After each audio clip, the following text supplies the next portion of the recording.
Hey there, everybody. This is, it's time for our 3:15 session with Bradley Lukanic of Canon Design. Welcome. And thank you to our sponsor, Gates Construction, for sponsoring this session. Brad Lukanic grew up in Orlando, the son of a contractor. Brad, could you go to the first image, please? Thank you. Bradley Lukanic grew up in Orlando, the son of a contractor, and worked construction each summer. The contractors on site, when they learned of his interest in architecture, described it as going to the dark side. Next slide, Brad. Nevertheless, Brad attended undergraduate school at the University of Florida, of which this photo is spring semester 1993, I believe. I am not in that photo, but had been in sequence with that class prior to shifting my focus to a minor in business. Brad and I were in the same design 3 or 4 studio, I believe. He then attended graduate school at Princeton University. He has continued to stay in the Northeast since 1995 and has lived in the New York City area since 1999. He's worked for firms SOM, Hardy, Holzman, Pfeiffer, and managed to work in a turn as the Dean of School of Architecture at Princeton. Next slide, Brad. The next I had seen of Brad was this Architect magazine article. I did not immediately make the connection, but when I did, it was pretty interesting to say the least. In it, a number of things caught my ear.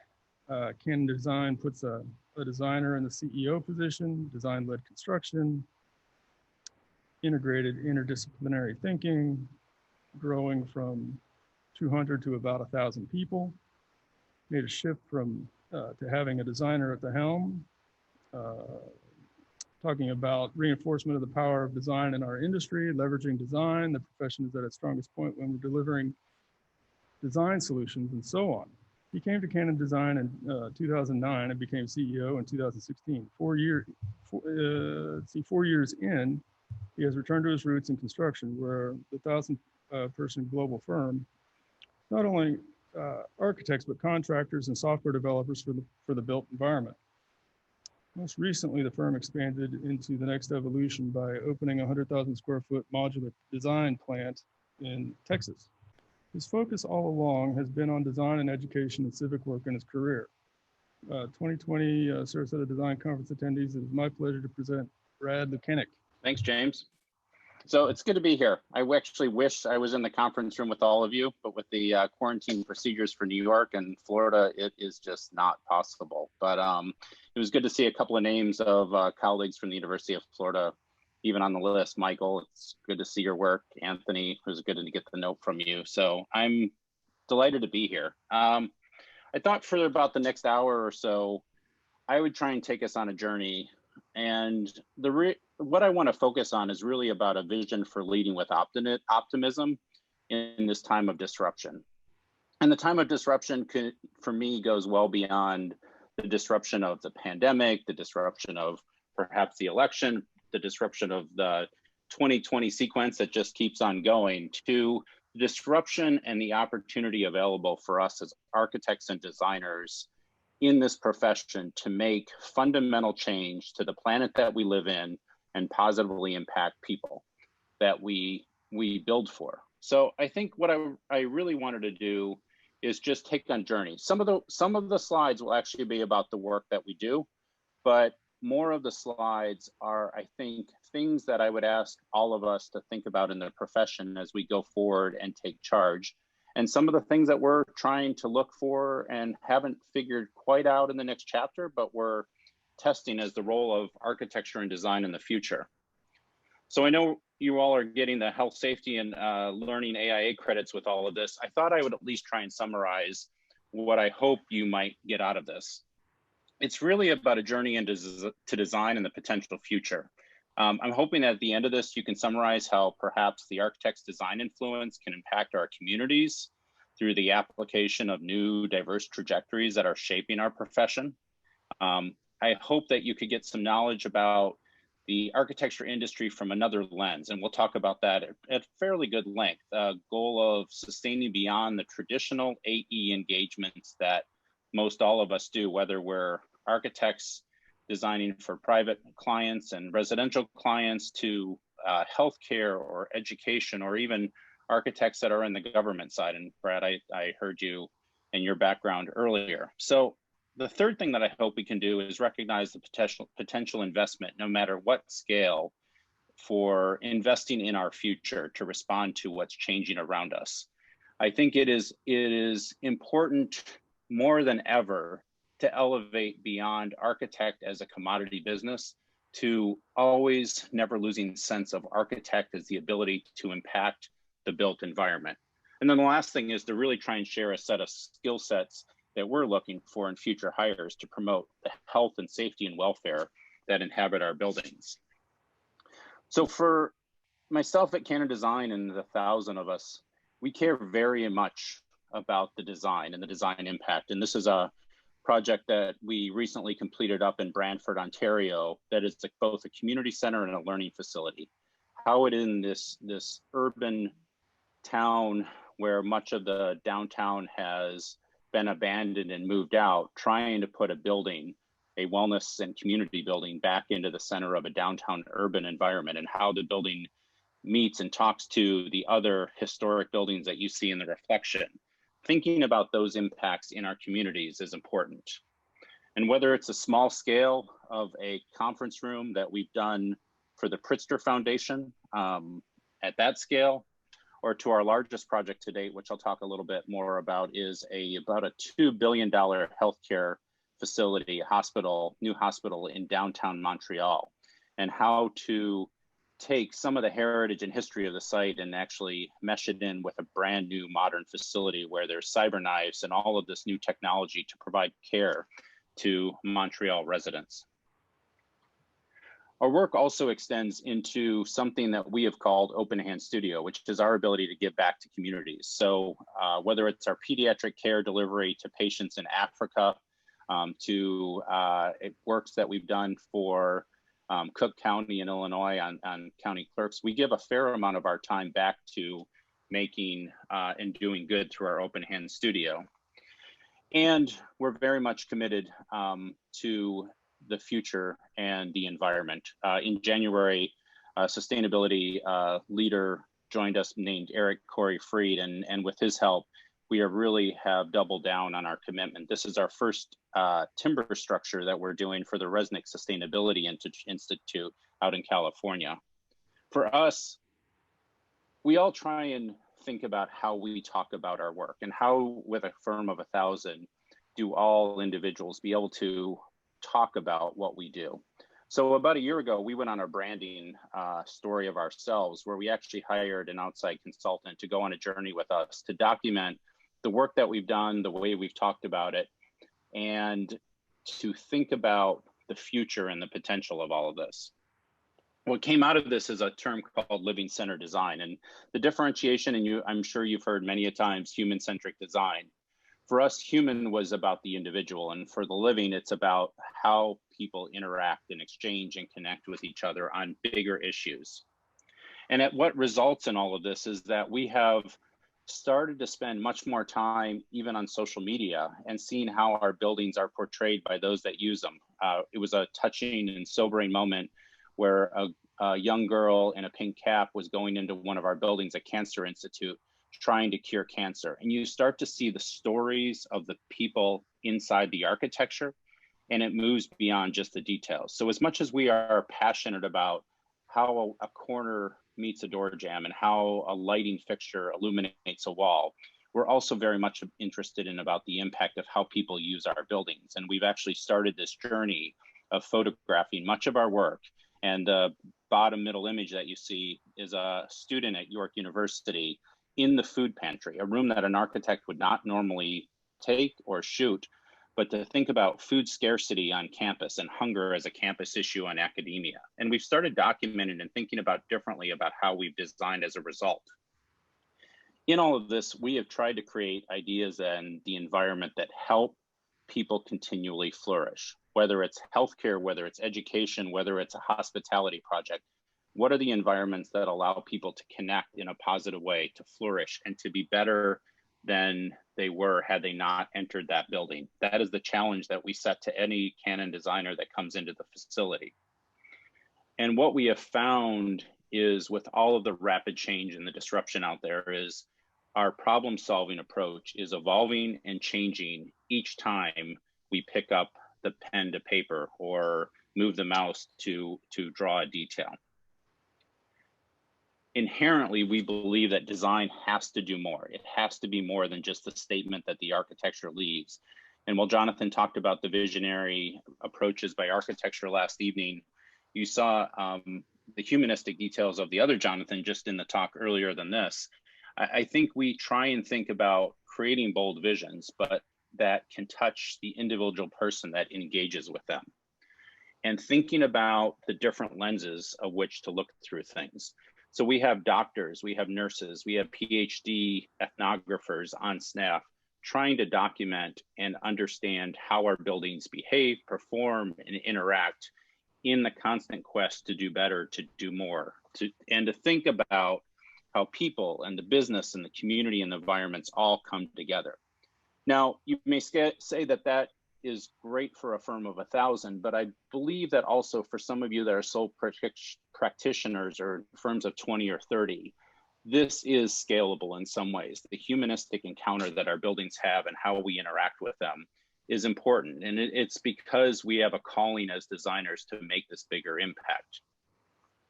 We have a series of pillars that we try and start with when we design and we talk about, and it's part of our when we bring new folks in, we talk about intelligence. We believe that we in the profession are inherently trained to problem solve, to think about, to come with knowledge, to come with the curiosity, to come and be ready to discover. But with intelligence, I think we also rely very heavily on intuition. And it's this moment where expertise converges with creativity. And all of us can pick up the pen and draw the line that begins to imagine something of a better future through the intuition and through our knowledge of the feel of what that might be, and to sometimes get it wrong, to tear up that sketch and then to start anew. One of the biggest themes that we try and think about in almost all of our work is the topic of inclusivity and inclusion. And it's about challenging the preconceived notion of who is at the table, whether it's generational inclusivity, whether it's race, whether it's gender, to think about the environments in a much more holistic way. And then it ultimately comes down to translation. The things that we relish is the detail of how a building meets the concrete walk, or the detail as you come through the space, and how the parts assemble a greater whole. And the challenge is how to be persistent and focused on never seeking to be patient with good enough, but to always do better in each of the work. So that same food pantry space that you saw in the photo earlier, this is the view of the student center from the outside. So how does solving a topic about food scarcity and also great design go together? That is the challenge, I think, among all of us today in what we do. And it's a challenge that I have really set forward for the face of the firm. The idea of designing for belonging. We work in many urban centers. We have about 17 offices across North America. So whether it's working in urban centers like the City Colleges of Chicago on the Malcolm X educational building, it's about designing for underserved populations and giving new pipelines and access to them. I think I heard last night somebody was in South Florida. The Mount Sinai project, the hospital that we just designed and opened in South Florida, is about designing for climate resiliency and how can healthcare withstand a hurricane and all the changes in climate that are part of that site. This is a project for Allegheny Health Network, and it's really about designing for the consumer. This is the front of the healthcare facility as you come in. That concierge desk in the upper right is not what you would normally expect as a medical office facility, and trying to rethink how the blurring of consumer retail behaviors, how healthcare moving through buildings is always an ability to improve and then change the experience.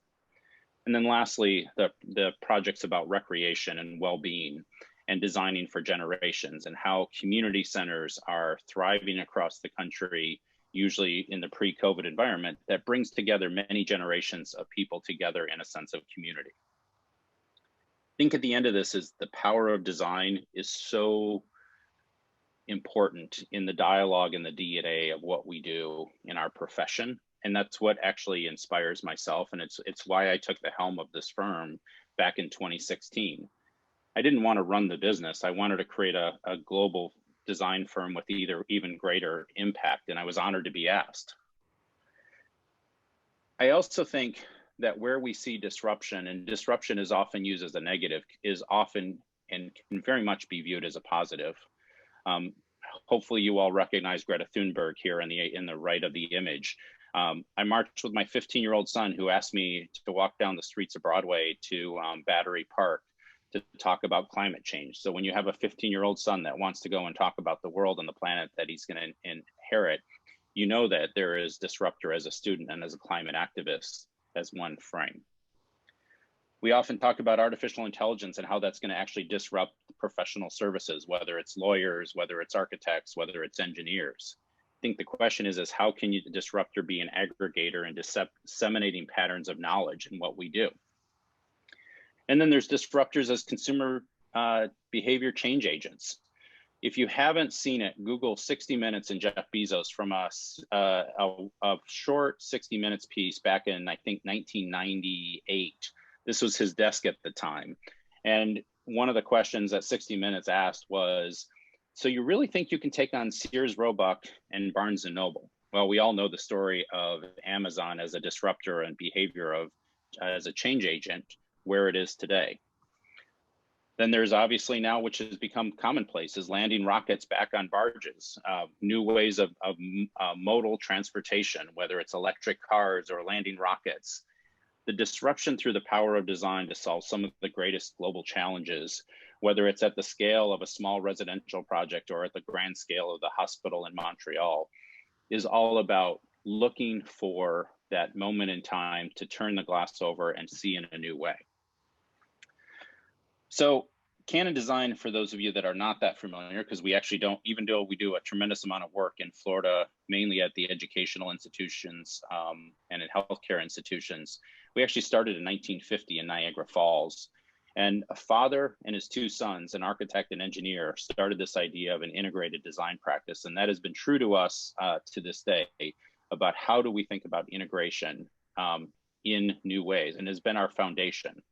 What you'll see in a few moments is how we've taken the idea of integration to the next level. And James had mentioned about our factory that we just opened that's for modular, the fact that we're in a software business and we're growing and trying to change, all rooted in the designing of the built environment.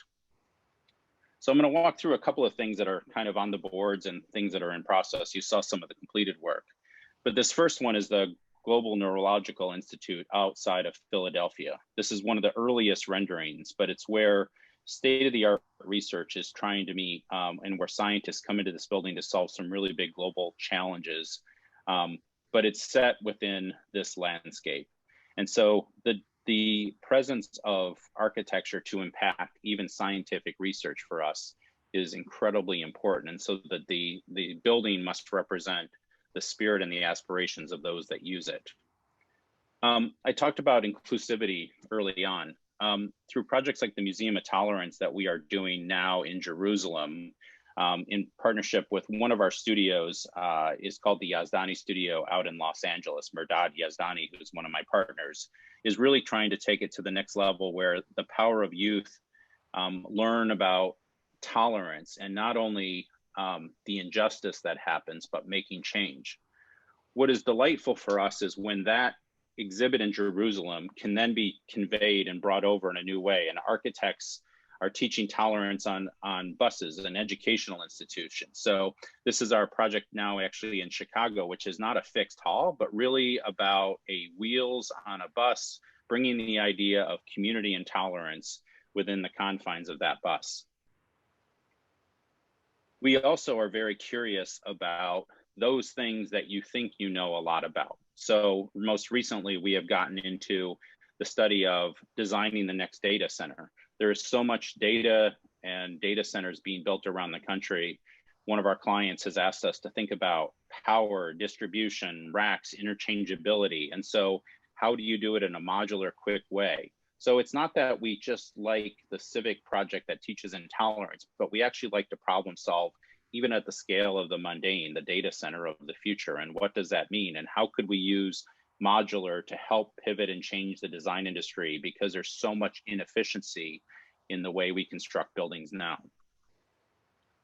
The other thing that we're looking at is how, in this project, is how to address homelessness and drug use and mental illness through another touch point of living center design, where in this project in Los Angeles County to be exact, it's the University of Southern California Restorative Care Village, which is really about addressing interconnected struggles for vulnerable populations.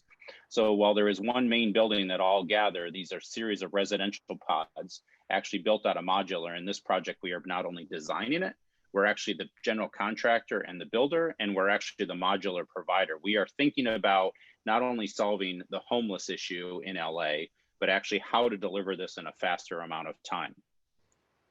Our work also includes thinking about giving things new life. So Lake Placid, the Miracle on Ice, we are looking at a whole reinvigoration project for the Olympic Redevelopment Authority to talk about how community can repurpose and reuse those old facilities. I can't tell you how many times I've seen the post-Olympic photos where they're abandoned in other countries, and yet whether it's Salt Lake, whether it's Lake Placid, there is such an ability to bring communities into these places and anew. And this one, obviously back from the 1970s, is even getting another run at how to create anew for the communities. The question about delivering healthcare is at two fronts. We spend a lot of time thinking about the medical office building. One of the photos was that concierge desk that I showed earlier, but also about how you bring healthcare to growing and expanding communities. I think one of the most interesting things that we have seen in this pandemic is how people have initially moved to telemedicine, but now they're slowly returning to the medical office buildings. But it's also this interesting dialogue between large hospitals and healthcare, medical care, primary care, and how it's even delivered and being a part of all of that. And so whether it's those large scale healthcare projects that are about advancing complex care that are needed for the large urban populations for the specialty, and then the knowledge that comes with medicine, and then to deliver it to the other MOBs, and the dialogue between those is something we very much care about. We've also been watching one of the biggest disruptors in our profession right now is the change and the pause in what's happening with education, and how the spending, and that is a major large sector for us, has really slowed. And what is the future of education like? This is a project that we're doing in Duville up in New York for nurses in simulation and flexibility space. And it's about pivoting and repurposing spaces so that they can be used for multiple purposes, because this is an institution with limited financial resources to deliver projects. And then about the healthiest buildings. How can you think about delivering those net zero projects or limited impact to the environment? And so the Resnick Institute, which I showed and talked about earlier, is in the upper right. The University of Florida Health and Wellness Project that we are doing now in Gainesville is in the upper right, and a series of projects that we've done for our high schools and others. We are pushing more and more and heavily into the topic about carbon footprint, carbon neutrality, and the impact on the earth. Talking about the impact of reusing cities and some of the images that you've seen, this is a project that we're doing for Square in the downtown in the heart of St. Louis as they move their corporate headquarters back into the downtown and repurposing an old building. This Chicago Board of Exchange, again, another ability and another moment in time to give something new purpose and new life. And that translates into even thinking and rethinking about a mid-century modern, where Florence Knoll and Noguchi and Gordon Bunshaft designed this project, and how to redefine this building, which is for Citigroup, Cigna, in outside of Connecticut, and giving new purpose. And then it's taking a street in a town of St. Louis and creating a brewery out of these buildings and taking the skin off, repurposing the cladding and creating a brew pub on the urban street for something new. What we have found is being an integrated practice that our work isn't always about the built, but it's also about the unbuilt. And this is about addressing carbon at a district scale for Cortex, which is a scientific development outside of St. Louis that is really about going down to a low carbon neutrality and thinking about how each of these buildings fit in with different providers to this area of science and research. And the light rail station, as you see in the bottom of the image, connecting into that. We're also working in Clackamas County and Orange County to talk about societal issues, about how to think about stakeholder engagement and design impact on their communities. So I think the role of the architect, in our view, has never been more important in this time of complexity, and yet it's still rapidly evolving in what we do. I think what I love about this profession is not the commodity side that we compete against each other, but that we all have ways to deliver impactful work. And I look at the image on the left, and often clients search for us based on the size of the box that we need. And some may be small, some might be large, some might be rectangular. What we're trying to do in our work and in our thinking is the images on the right, is to deliver a whole new way of shaping the built environment. And for that, I think there's a few things that we've been thinking about in how we might be the Amazon or the omni-channel design firm in all of this. Part of our work, we've been fortunate and blessed enough to be recognized by Fast Company and others as an innovative firm, in both in 17 and 19 to be recognized as one of the most innovative companies. And then in 19 to be runner-up to IBM as a world-changing company for some of the work that we've done. It was something that we were really proud of, but it leaves us thirsting with the bigger question of how can we do more and how can we do better? So the question, I think, for us as architects, and since Jonathan talked last night and showed some historical images, I thought it might be interesting here, whether it's Vitruvius and this moment. One of the painters that I am fascinated with is a Hudson Valley painter called Thomas Cole, and he painted this image in 1840, and it's called The Architect's Dream. So in the far distance, you see the Egyptian temples, and then you see the Roman and the Greek architecture, and then you see the Gothic in the left. And there the architect is standing on the pedestal, looking at all of the work that he created. Now, in its own simplest moment, it's the architect enjoying the opulence in the creation. But if you zero in to some of the imagery, it's also depicting a series of tools that he has used to create these great visionary things in the world. And the question that I often ask in light of all that is changing and all the disruption is, what would Thomas Cole paint today? What would the tools that would be on that column capital be to depict the role of the architect, the role of the designer? And frankly, I don't know, but the impact that we can provide, the value that we can provide as designers and architects is so immense that it begs the question. So to try and answer the question for ourselves, and I ask this of you, is to think about looking at things that we know and are familiar in new ways. We all recognize this. We all know what it is. We also recognize the atlas and the maps that were in our schools and our libraries and our communities.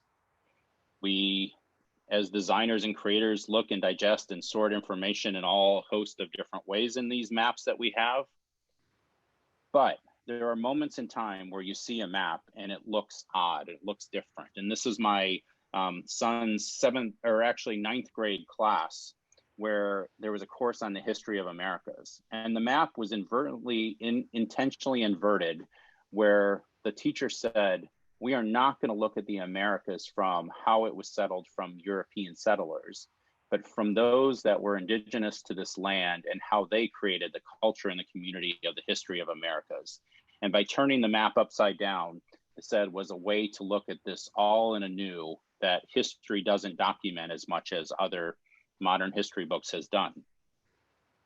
Back in 1492, when the sailors set across the ocean, the image in the far left was, on the upper left was North America, and then the lower left was South America. That's what they perceived to be real and authentic and true at that time. Only today do we know that that is not actually how it is and the shape of it. But there, that was the lens at which they saw and which they viewed. What I think is most interesting is if you look at maps and data in different ways, this is a map of the civilization. One at the start of 0 BC, and there the population is about 170 million. What's interesting about this chart is it maps progress and development from food and agriculture, from health, from people and society, from environment, science, and technology, and looks at those progressions as little dots in the bottom of the screen. What's really interesting about this is from 1 BC to basically 1700, things were orderly, they were progressive, and the population grew to about 800 million. And then the Industrial Revolution happened and all hell broke loose. And the population in the similar shorter period of time became almost 9.8 billion, which it is today. You're going to see a couple of slides in the moment. And the reason why I show this is by 2060, there's going to be another 2.7 billion on this planet. If we don't think that architecture and design has an incredible role to shape the communities and the places for that type of development, then I don't know who will, but I think we are best positioned for that. And I'll talk about that. So whether it's mass urbanization or mobility or the circular economy, there are so many things that are systems that are changing that we as design thinkers can process and come solutions for. There's articles that you read about scientific change, the shortage or scarcity of 3 billion birds less than 1970s, and yet no one knows why. The fires that we have seen most recently in California and Colorado, and yet one architect in this designed at the top of a hill a fireproof structure that survived those forest fires. And it was interesting. It was focused on the LA Times because it was the one structure that survived. I've also seen the photograph of the house in Pensacola, I believe, that survived the hurricane. And yet it's design thinking that provided an adaptive solution to all of this. So whether it's the environment and how designers and individuals are turning waste into sneakers and software for Adidas, there are moments where I very much enjoy going to things like this and attending things like this to learn from my peers. But I have also found that going to places where other architects are not, where there are big issues being discussed, really enter into interesting debates. And so my encouragement to all of you is to not only attend the things that are our profession, but also to look beyond the profession. This is for one, the Aspen Ideas Institute that I go to out in Aspen, Colorado every year. And there you hear sociologists talking about palaces for the people. And Eric Kleinberg talks about how to build a more equitable or equal and united society through civic and community buildings. And then Ingrid Federal-Lee talked about joy in architecture and design. And what they're actually talking about is spaces and places, whether it's this children's pediatric room on the lower left or the ambulance on the right, about the transformative power of design. When I have taken a step back and go to conferences like this, I then start digging in more. And one of the talks that was given was about the city of Tirana in post-Soviet Union. And here the mayor was a painter and he became elected. The city was almost defunct and had no money, but it had money for paint. And he started painting the walls of some of the cities. The people that were in the parks started moving out, people started paying taxes. And what was a shift from that paint and the change in something that didn't seem possible, where all of these facades became colored over time. So it is now as one of the most popular places on Lonely Planet as this kaleidoscope of a cityscape. And it's one of those tourist destinations in the pre-COVID world that started with an idea of an artist as a designer adding color to the walls of a ruinous city that was very much different. So I think it doesn't have to be at grand scale. It can be even at the smallest scale that we have impact. Another architect that I know has gone to General Mills to lead the global responsibility. And he did these series about Right on Tracks for Cheerios, which was about what makes you different and how to put a mean bully in its place, and gender and diversity issues and all of this, and a way to touch base with kids on these topics. It was an architect going to General Mills. The impact that we all have, the different professions that our classmates go to, all tie in and connect to all of this. So what would Thomas Cole paint today? One of the reasons I don't know is because of all of those different things that you see out in the world today that are shaping the built environment. What I think is incredibly key to all of this is that it is clear that the human environment has never been more chaotic than it is today. I think no one would argue about the chaos, and yet we somehow find these moments of calmness and clarity to execute on the simplest design ideas, or to select the architect if you're working in a civic government, for an architect to design and make an impact in the built environment. I think a world in transition reveals a web of interdependence, and we get to sort that out. That's what's so great about this profession.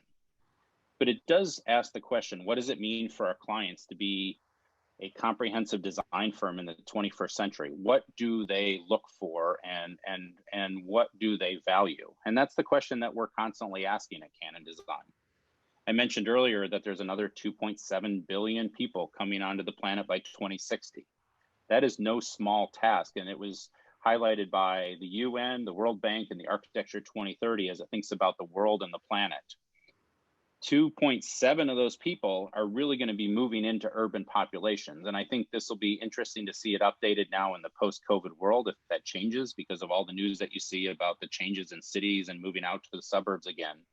But if this is even possible on the other side of the post-COVID world, there is about 2.4 trillion square feet of space in the world right now, and that another 2.4 trillion are going to be needed.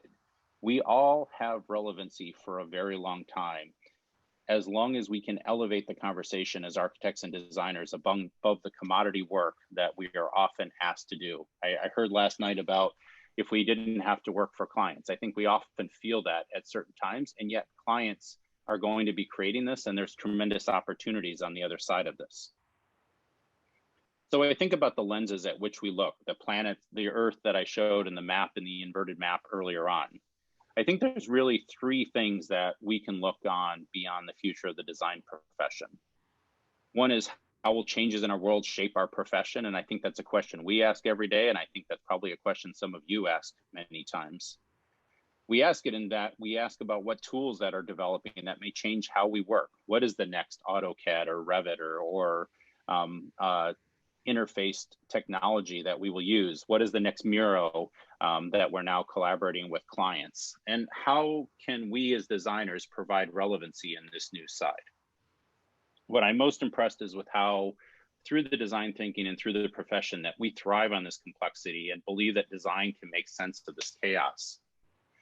It'll be interesting in the panel tomorrow, because I'm going to be around for that, maybe discuss with Jonathan. I'm sure he would probably disagree as an architectural critic, but we as a firm have tried to think about this, a new paradigm. And if you took the idea of design as sublime art in the era of style, which came first in the Greek and Roman architecture and the classics, and then you look at the architect as the master builder, as a craft builder in the era of the master builder, it is interesting to now describe ourselves as healthcare experts and library experts and sustainability experts. We are in the era of market expertise. But I believe there is something that comes next for the profession, that is design as a synthesizer of information, new data, new information. And that's where I want to shift to next. A good part of my role is not just being within the walls of the firm and trying to think about where we go, but also listen to the signals out there. And so I spend a lot of time going to the Future of Everything festivals from the Wall Street Journal. I mentioned Aspen Ideas, I mentioned Fast Company. But there are a lot of signals of how much change is out there. I think there's two disruptors, elements that impact our work and how we deliver it, and then the elements that are affecting our clients. And you need to look at both of those at the same time, because the clients' businesses are changing and the built environments that they need are changing. Whether it's how we deliver from VR or AR, or the fabrication and the 3D printing, or the sensors in buildings, or drones, or robotics, or renewables and energy. there's a tremendous amount of tools, new tools that we must not only learn, but how to actually use and aggregate. The thing that I would ask all of you, and I ask myself often, is what is our intrinsic value proposition? What are our instruments of service today? I think we can define how we deliver the product that we deliver. But the question would be is, what might the instruments of service be for tomorrow? Is it the set of plans that the builder is building from? Or do we actually finally get to that model that we can't come to an agreement to give the builder on that they could build from? Or is it a whole different instrument of service, whether we're delivering healthcare delivery or new educational paradigms? It's a question that I think the industry will have to face. I also think the big question will be is, what is our standard of care? How are we measured against other design professionals when there's a problem? When that owner wants to withhold that last payment for errors and omissions, and we talk about what is the professional standard in our industry, how does that change? I think there's a lot of questions around that. And then there's a topic about what's after, what's next, and the idea of disruption. Ernst & Young did this piece a couple of years ago that I still refer to, and it talks about industry walls dissolving and new barriers to entry. Just think about how Apple is now moving into the healthcare space and wearables. What does it mean to have a tech giant that used to make the iPhone back in 2007 that is now making wearables that are monitoring health, that is feeding back into your health charts and data in their world? What happens when industry walls converge and collapse and competitors change and there's new organizational models for our clients and perhaps even for ourselves? What's interesting is how they define as the future of work, or the super consumer. The super consumer is that person that clicks the Whole Foods order and orders from Amazon and has a Whole Foods delivery, and yet then orders 3 other products from Amazon. That super integrated user that is using different channels or multiple channels of a provider for needs or access to things. Food by design, health, food scarcity. We all can have an opinion about it. We all can be a part of it. And it's because I believe that we have the ability to design think and the evolution of design thinking. So John Kolko wrote a book about design thinking comes of age. And this is where I think that no matter what scale we can all take part on is. One is that we can focus on user experiences, especially their kind of emotional connectivity to some of their problems. We can create models that examine those problems and make prototypes. The thing that we often don't allow ourselves to do as designers to tolerate failure, whatever that means, to fail fast, but to find a new solution through the power of design thinking, and then exhibit thoughtful restraint. We know there is a scarcity, whether it's the environment or the planet, to think about the restraint in our design thinking. The challenges that he outlined in his book were about accepting more ambiguity, embracing risk, and resetting expectations. These are tough things in this time to do when clients come to us, but the design thinking can start to help clients when you're really with them and understand the problems, not only solve the built environment, but some of the organizational challenges that inhibit them from even delivering. I think that's where the architect can actually play even more powerful role. What I continue to be amazed at those that are nibbling at the edges in our profession, whether it's Microsoft betting on the future of buildings, whether it's IBM Watson thinking about how AI might come into play. I would be perfectly happy to never have one of our team members design another hardware schedule or design another bathroom layout, because AI can actually do it and model it. And we could spend our time thinking about those things that truly impact the larger space. The thinking about digital transformation in our profession is a topic that we're readily studying because we think that there is great change about what the future of the individual is in the design profession. Thinking about what parts of automation might change through the software that we do. Are we buying and procuring the right types of software to solve the problems? And how are we empowering the younger talent to actually leverage it and use it? Those are really tough questions, whether it's a small business or a large business, of where to invest into the transformation of your industry. What we do know is that artificial intelligence, there's often artificial intelligence, machine learning, and deep learning. is that artificial intelligence will probably take away and can do some of the mundane tasks that we labor over and often are some of our biggest challenges. But we're quite far away from the machine learning, which is the middle circle, or deep learning, which is really about neural networks adapting and taking vast amount of data and problem solving. I think you can't replace the power of design that we all bring and do to that just yet, and it's quite a ways away. But artificial intelligence is not as far away. So to that end, we actually spent a fair amount of time thinking about how to kill canon design. And not that we wanted to end our 105-year-old business, but that we wanted to think about how we actually have relevancy through the work that we do and the products that we design. I think FutureThink was our partner in this, and we spent a fair amount of time thinking about groups and companies that are innovating in the edges. They're bringing new business models, they're bringing new value positions that could redefine AEC.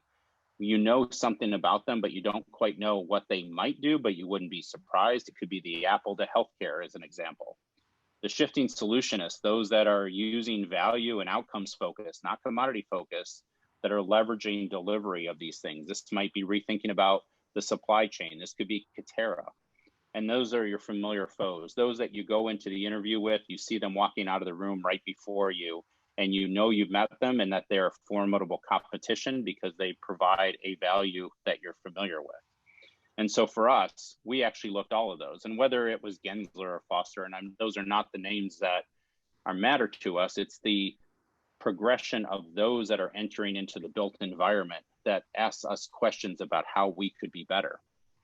And it asks us, and I encourage you, all of you, to ask, why do we do what we do? What do we do? And how do we do it? Because these are the bases and the framework of the design thinking and the reality to make the great imagery of the architecture that we deliver. I also believe that designers are problem solvers that enrich the human experience, and that human-centered or living-centered design thinking is now coupled with this moment to ability to synthesize data that we possess. So I'm nearing the end, and I'm going to give 5 takeaways that I think of any firm, large or small, could take away. But there has been a shift, and there's talks that you probably hear about data being the new gold or the new oil. It is replaced as the new gig economy. That same $2 billion hospital that I shared with you at the beginning, the final construction image in Montreal, we have a tremendous amount of data through our Revit model that documents all of the doors in that project, all of the equipment that is in that project, and yet we failed because we had not yet figured out how to actually use that data, aggregate that data, and provide even a bigger value to our clients. And so we spend time thinking about the data that we have, what the Googles and the Amazons and all use with data, and how we might look at it differently. We think about how you could think about that house on the hill and plan better from a site and situation, and using data to think about enhancing design in climate. And I think where we're spending most of our time in the design thinking process, and this is one of my favorite diagrams, is about not just the inspiration and the ideation phase, but the implementation phase and how we deliver it. So this is one of the reasons why we've now moved into and being a software company, delivering facility assessment services and job procurement softwares through software as a subscription service. We as a design firm doubled down and said, we are going to have coders and individuals actually developing software that go along with us and the clients. And we may actually never design a building out of it, but it has led to commissions where we're actually asset managing the entire campus now more and more in new ways for Ohio State University and for the County of LA and Denver Public Schools, where we're assessing and aggregating their data. I think there's 5 themes that I want to leave you with for the industry. The first one is there's a lot of new collaborators out there, and they're essentials. I had this luxury about a year ago to go out to Silicon Valley and meet a former architect turned venture capitalist named John Picard, and he took us to some of his friends. During that day, we went and saw Matterpart. We saw Jabil Blue Sky, we saw Canestrol, and we saw the investment VC funds of Capricorn. And this was a series of architects from the large firms that we all went to see what is coming at our industry and our profession. It was both sobering and energizing, and I'm just going to share a couple of images. So on the Matterport front, the ability to take those cameras now and get a high digital resolution where you can navigate through machine rooms and you can asset tag things in the matter of a click of a button is going to change and transform how data is accessed in the built environment. A company called Enlighten, which was bought a couple years ago from Siemens, had a single purpose, and that was to provide better energy management in its sensors.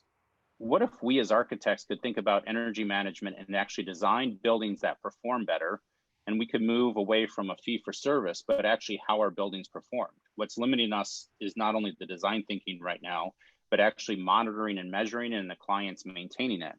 But here is a company that started with the left two of lighting and HVAC and has moved into real estate optimization and conference room scheduling and surveillance and emergency response. And they talked about how their sensor actually depicted a event where someone was having a holiday party. They were having cocktails in their office. Someone didn't put out a cigarette and they left, and the building caught on fire and their sensor caught it. Is it a true story or is it fact or fiction? I don't know.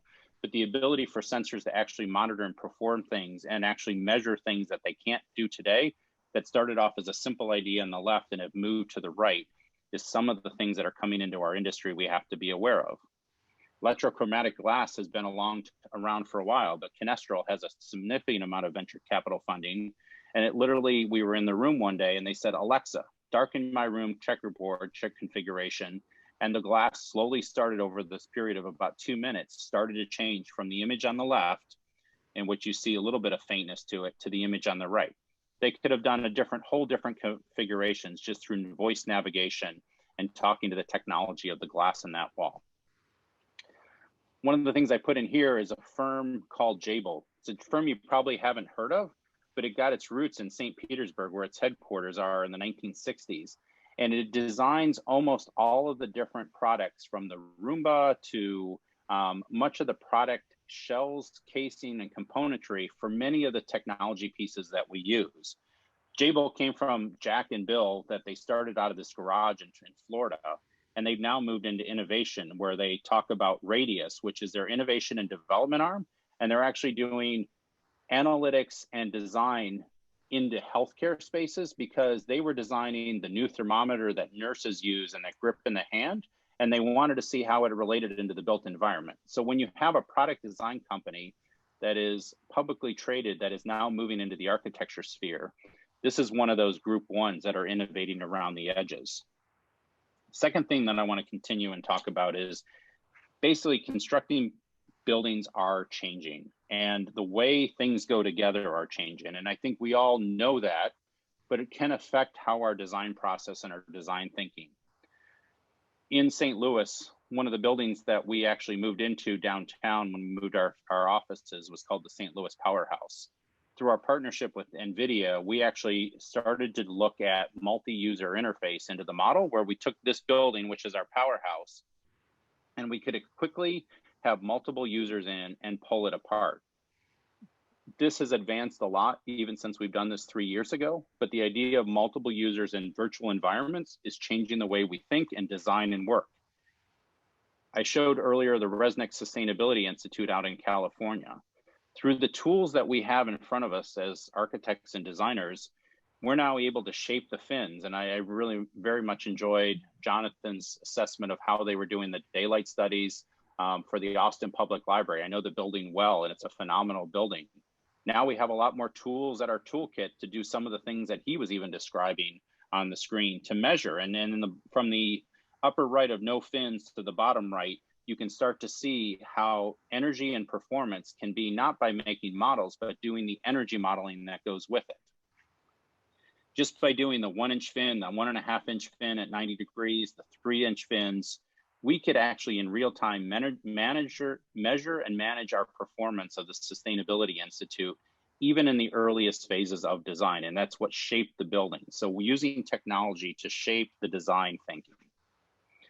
We're also using it a lot more for fabrication. That project up in Montreal has a bridge that connected to the physical plant that went over a street. Through the design thinking, we went to the fabrication, and then in the 1% for art, we actually did the pattern of perforated holes and sent it off through the BIM level models that the fabricator could actually go and fabricate these, and as they're being erected, to create something like this as they went into the facility plant tunnel. So how the design process is now integrating with the fabrication process through design for manufacturing is really transforming. And it's going to be a big topic I think Autodesk University is going to talk about this fall. I mentioned earlier Katerra, and while we're watching Katerra very closely in its reorganization, the ability for them buying builders and architects like Michael Green Associates and others to think about the supply chain with the foundation of a technology platform is something that is looking to change our industry, and we can participate and we believe be relevant in that.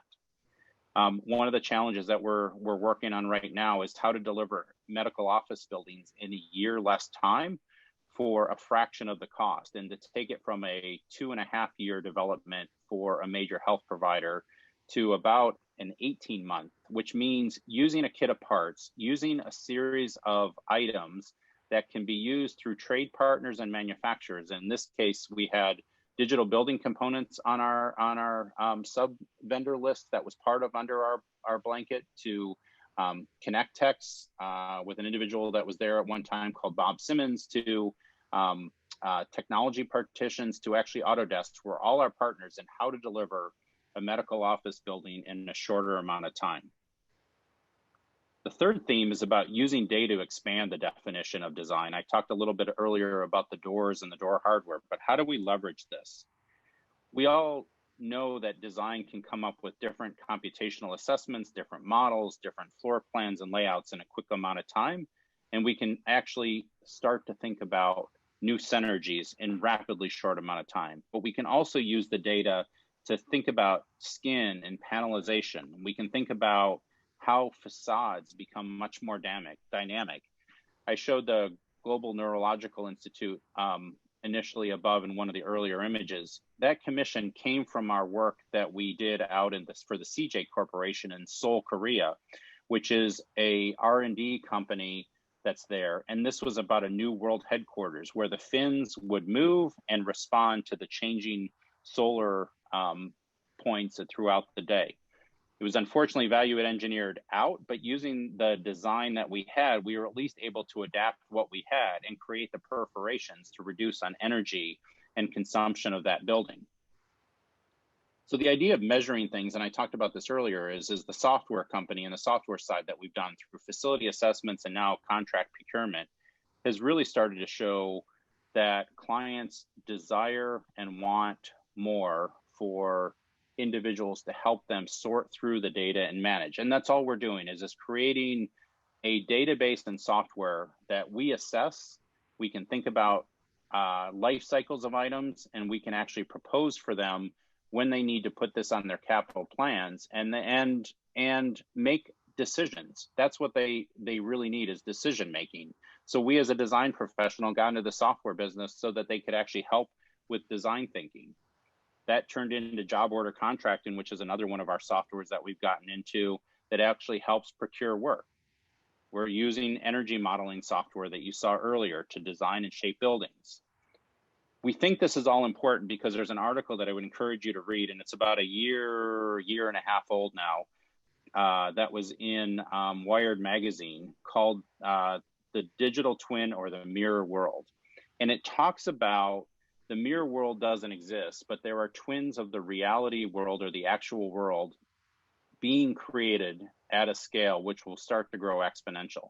When you walk into a stadium and you start to get the ads on your phone for hot dogs or t-shirts or vendors, there is another twin of that world and that environment based on global positioning, your phone and your mobility and your preferences that is being aggregated from Facebook and others about your preferences. We think architecture actually has some role in shaping the digital twin, and it's not just the tech companies. We haven't quite figured it out, but we would like to be a part of that. The fourth theme is, can we redefine instruments of service? What does this do for delivery models? Could we move from a fee-for-service model to a performance-based model? Could we as a profession stop charging a percentage of fee for square footage or construction value and actually put more into it, where if a building reduces energy by 30%, For 30 years, we might get 10% of that, and our fee would be reoccurring revenue. It's a little crazy to think about. It's a different model, but could we actually get performance through those devices through Enlighten to actually design and think and procure and provide solutions that rapidly accelerate carbon neutrality? Could we move to performance-based contracting? Because the delivery models that we know today have a tremendous amount of inefficiencies. National Institutes of Standards and Technology talks about all of the inefficiencies that are in the industry right now, whether it's how the handoffs between architects and contractors, whether it's the rework and the design because we're delivering one way from a design thinking and the fabricator needs to deliver it another way, that you could reduce costs by being able to package trade packages easier, or you could reduce waste. There's a whole series of things that are inherent in our profession and how we deliver because of the firewalls that clearly we need to put up because of how things are delivered and procured and where risk is assigned. I get that, but at the same time, those inefficiencies have slowed this process down. And I think this is one of the things that we're trying to figure out. So James mentioned at the beginning, we earlier this year basically in April, took a lease on a 100,000 square foot facility in Texas to launch our modular design company. So these are our new architects and designers. This is our family in Texas that is fabricating modular.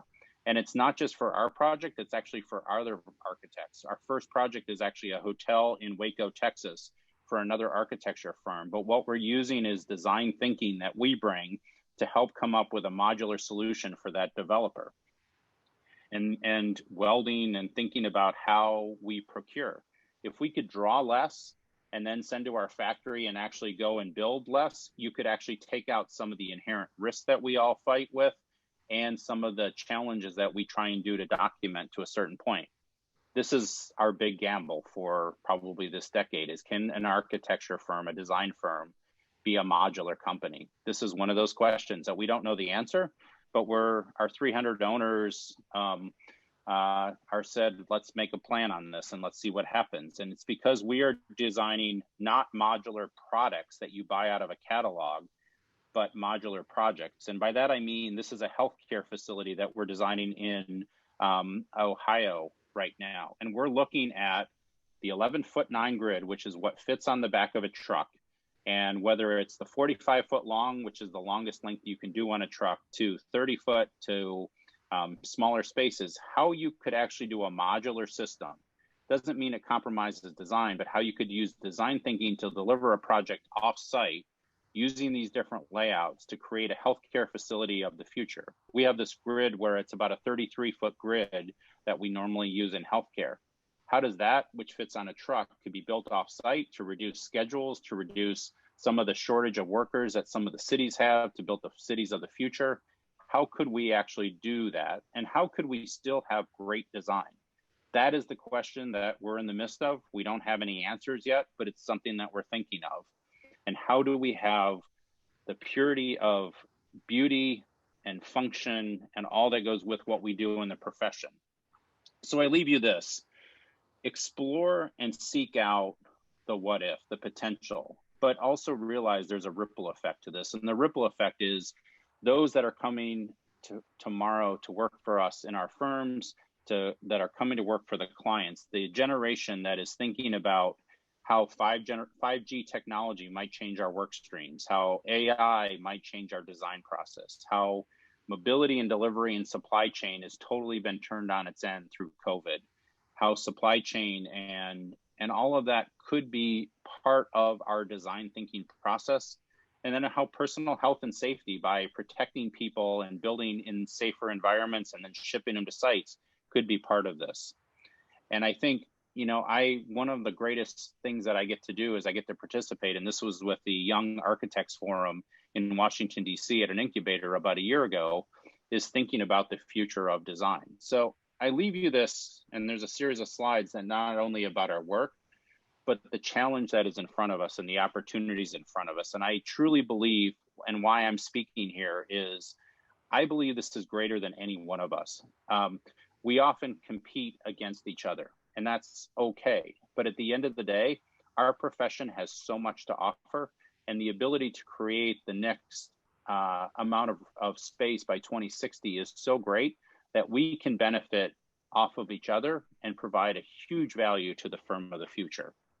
So that's my thoughts on a vision for leading with optimism, even though we're in this age of disruption. So thanks for the time and thanks for listening.